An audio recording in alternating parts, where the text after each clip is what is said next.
사무엘상 24장은 다윗을 다시 추격하는 사울 이야기입니다. 오늘 본문은 사울이 블레셋 사람을 쫓다가 돌아온 것으로부터 시작합니다. 그때 어떤 사람이 다윗이 엔게디 광야에 있다고 보고합니다. 2절에서 사울은 3,000명이나 되는 군사를 거느리고 다윗 생포작전에 나섭니다. 사실 사울이 이렇게 많은 군사를 동원한 이유는 아둘람 굴에서 400명가량이 다윗에게 모여들었고 23장 13절은 다윗과 함께하는 사람이 600명이라고 언급하고 있기 때문입니다. 사울은 이렇게 많은 군사들을 이끌고 다윗을 추격을 하다가 속이 불편해 어떤 굴 속에 들어가서 뒷일을 보려고 했습니다. 그런데 그 굴 속에는 다윗과 사람들이 숨어 있었습니다. 이때 다윗 주변에 있던 사람들이 다윗에게 말합니다. 하나님이 원수를 넘겨주신 것이라면서 사울을 죽이면 모든 문제가 해결되고 평화를 얻을 수 있다고 설득했습니다.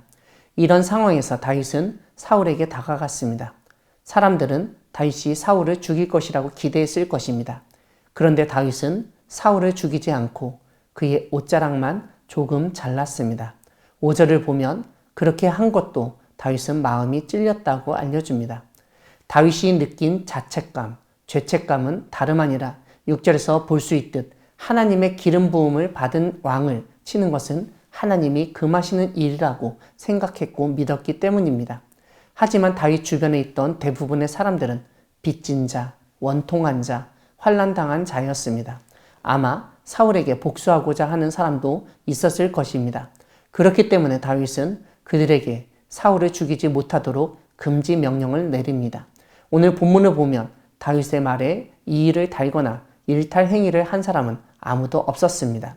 결국 뒷일을 본 사울은 굴에서 나가 자기 길로 갔습니다. 다윗은 그 사울을 뒤따라 나가 사울 뒤에서 외칩니다. 사울이 돌아보자 땅에 엎드려 절을 합니다. 다윗은 어떤 사람이 왕을 죽이라고 권하였지만 여호와의 기름 부음을 받은 자를 죽일 수 없다고 거절했다는 점도 언급합니다.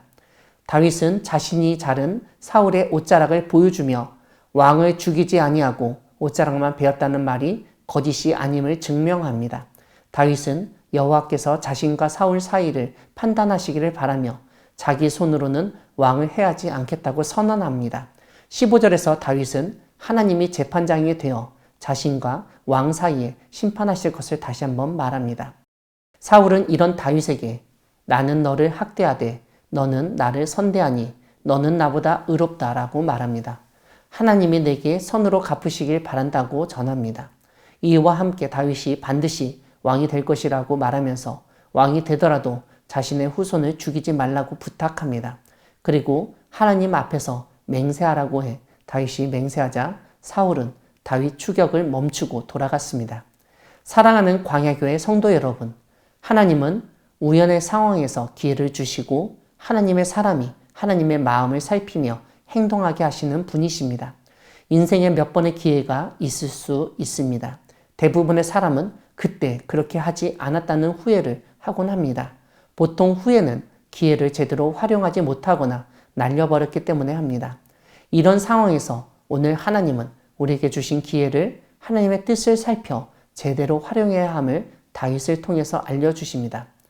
여러분, 보통 우리가 생각하는 기회는 돈 벌 기회, 어떤 위기를 극복할 수 있는 기회, 자녀가 잘 되는 기회 정도로 생각합니다. 하지만 하나님이 주시는 기회는 그런 기회가 아닙니다.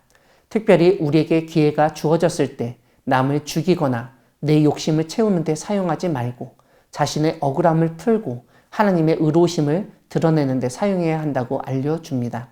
오늘 본문은 하필 사울이 볼일 보러 들어간 굴 깊은 곳에 다윗과 사람들이 숨어 있었다고 알려줍니다. 우연이지만 우연이라고만 볼 수는 없습니다. 4절에서 확인할 수 있듯 이런 일이 있기 전에 하느님은 사울을 넘겨줄 테니 생각하는 대로 행하라고 다윗에게 말씀하셨습니다. 이러한 하나님의 말씀은 사울의 생사 여부를 다윗에게 맡기신 것입니다. 굴 속에서 사울을 죽일 좋은 기회를 얻었지만 다윗은 사울을 죽이지 않았습니다. 오히려 그것을 자신의 무죄함을 드러내는 기회로 사용했습니다. 하나님이 기회를 주셨을 때 믿음으로 받으시기 바랍니다. 다만 인간적인 욕심으로 그 기회를 사용하는 것이 아니라 항상 하나님의 뜻을 살피고 하나님이 기뻐하시는 방향으로 사용하고 결정하는 우리 모두가 되기를 소망합니다. 아멘.